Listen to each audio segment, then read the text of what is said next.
Ideales de belleza a lo largo de la historia de la moda. Hay un momento con una parte 2 de la década de 1900, porque no se pasa de esto a esto que sería la década siguiente de la noche a la mañana. Hubo un cambio bastante espectacular en la silueta a lo largo de la década, y esto se debe al advenimiento de lo que se llamó el corsé en S, que mantenía esa figura con la cintura muy estrecha, pero ahora de manera más curvilínea en el perfil de la mujer. Tanto que, aunque estrechaba mucho la cintura, abombaba el pecho.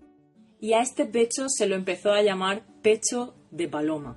Y es que aunque la cintura seguía siendo muy estrecha, el pecho estaba tan abombado de principio a fin que recordaba el pecho del ave cuyo nombre toma. La mujer ideal de 1900 era esta. En la primera década del siglo XX, los ideales de belleza empiezan a cambiar muy fuerte. Y es un momento en el que vemos una belleza completamente artificial. ¿Por qué? Porque el ideal de belleza está basado en las ilustraciones de Charles Dana Gibson, que da el nombre a la Gibson Girl. Esta era la mujer que todas las mujeres de 1900 querían ser. Aunque mucha gente habla de 1900 como la última década donde se valora un poco más un cuerpo plus size, esto no es del todo así. Había dietas muy estrictas. Lo que sí que es verdad es que un poco de grasa era deseada, porque la figura ideal de este momento es el reloj de arena. Las chicas Gibson tenían que ser altas y curvilíneas, y estas curvas se conseguían con corsetería, pero también con relleno. La mayoría de las mujeres no se afinaban tanto la cintura con corsé porque no era cómodo, y la mayoría de las mujeres tenían que estar cómodas para trabajar. La ilusión óptica se conseguía añadiendo un corsé con relleno en el pecho y en las caderas. Entonces tener un poco de grasa también era deseable porque facilita su redistribución con la corsetería y hace que se vea más ese contraste entre pecho, cintura, caderas. Aunque las mujeres suelen llevar un look bastante natural, según el de las ilustraciones, sí que es verdad que empiezan a maquillarse un poco los ojos, cosa que en el siglo XIX había sido completamente tabú, y darse un look un poco más sensual. En términos de peinado se pone de moda este que se llamó cottage loaf, porque recuerda un poco a este tipo de pan.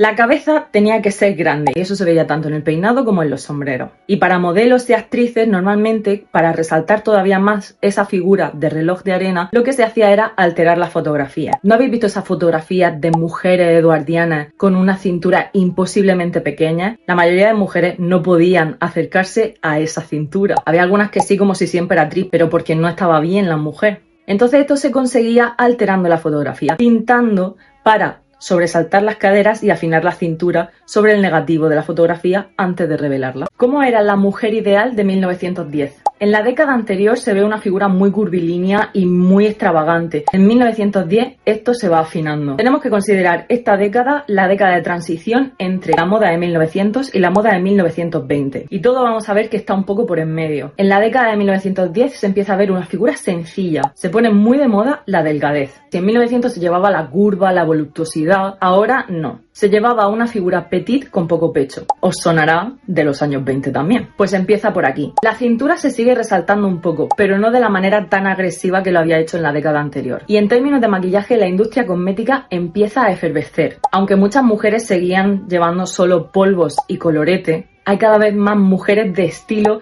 que empiezan a atreverse con looks más exóticos, que se empiezan a maquillar los labios y los ojos con colores oscuros e incluso a llevar un poco un ojo tipo smokey. Y además aquí es donde vamos a ver la transición, porque el peinado empieza a ser mucho más corto. El larguísimo pelo que había definido a las mujeres victorianas empieza a cortarse muchísimo y la mayoría de las mujeres lo llevan recogido, pero en recogidos que lo hacen parecer más garçon, que es lo que luego daría al bob de los años 20.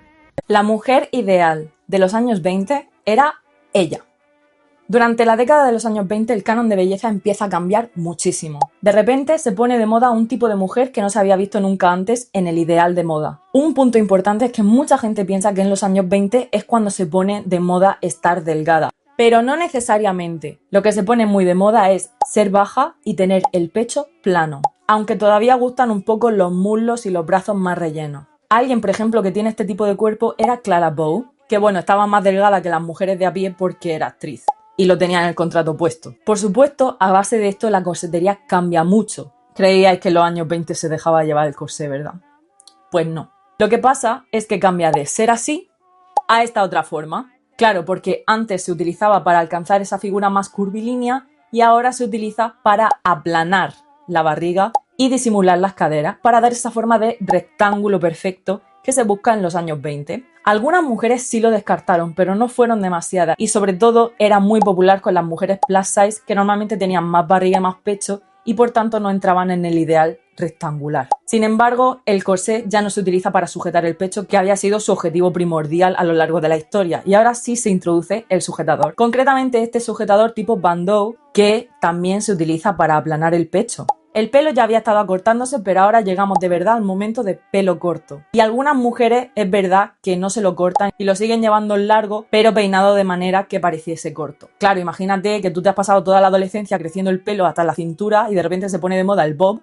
Pues yo no me fiaría. ¿Y qué pasa si el año que viene se vuelve a poner de moda el pelo largo? Te lo has cortado. Pero esto eran muy pocas mujeres, la mayoría se lo cortaron. En términos de maquillaje, lo que antes había sido el maquillaje más excéntrico, más dramático de las mujeres más bohemias, ahora se vuelve la norma. Y esto está muy inspirado por el cine y el look de las actrices de cine mudo. Una cosa importante del maquillaje de los años 20 es que hace que el rostro parezca caído. Al contrario que ahora, que siempre buscamos como un efecto lifting, en este momento los ojos son caídos, las cejas son caídas. El maquillaje en general quiere dar una apariencia de rostro más dramático. Los ojos smokey de la década anterior se vuelven la norma. Las cejas se rasuran y se pintan hacia abajo. El colorete se aplica en el centro de la mejilla y se difumina hacia abajo también. Y los labios se ponen de esta forma, en V-Tongue Lips, de lo que tengo otro vídeo en el perfil por si queréis verlo. La mujer ideal de los años 30 era ella. La moda de los años 30 supone un rechazo total a la de los años 20. Esto es muy importante. Se rompe totalmente con el canon anterior. La figura ideal es alta y esbelta. Ahora sí se pone de moda la delgadez. Las caderas y el pecho todavía debían estar presentes, pero estilizados. Y por eso las líneas de la ropa se vuelven también largas y verticales, para ayudar con esa línea alta y esbelta. Además, empieza a verse la cosmética como una ciencia prácticamente. Todas esas tendencias actuales de ponte el corrector aquí para que se te levante el ojo o ponte el blush aquí para parecer que tienes la cara más estrecha, todo eso empieza en los años 30. Y si el maquillaje de los años 20 estaba diseñado para que las facciones parecieran caídas, la de los años 30 al contrario. Esto se ve perfectamente en las cejas, que pasan de ser así a esto. El colorete empieza a ponerse en forma de triángulo bajo el ojo y también se colorea el lóbulo de la oreja, porque se conseguía de esta forma una cara en forma de corazón que era la deseada en el momento.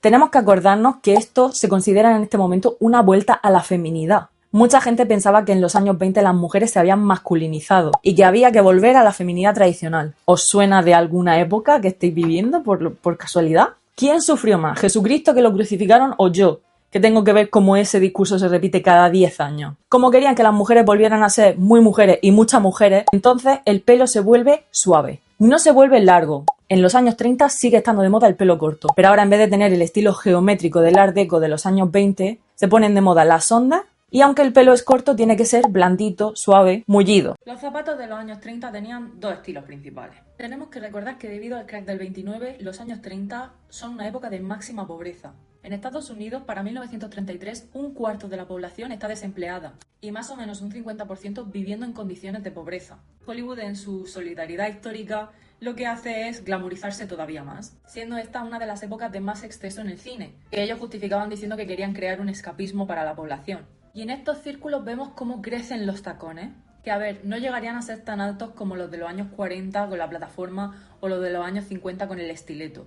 Pero vemos materiales en plata o dorado, se pone muy de moda la decoración con pedrería y sobre todo lo que se llamó el doble tono, que quedaba más o menos así. En el caso de las mujeres pobres, pues se ponen muy de moda los zapatos Oxford. Y lo bueno de este tipo de zapatos es que costaban poco y se podían utilizar en muchas ocasiones. Aparte, duraban muchísimo. Y si se encontraba decoración en este tipo de zapatos, normalmente era a través de perforaciones o incluso cortes, que con los recortes parece ser que podrían ser más caros, pero no, porque el recorte hacía que se necesitara menos material. Entonces, de las veces que una mujer de medios más limitados quería accesorizar sus zapatos, normalmente le hacía perforaciones o cortes. Cortes que además, entre el trozo de piel que se veía y el resto del zapato, emulaban el trend de doble tono.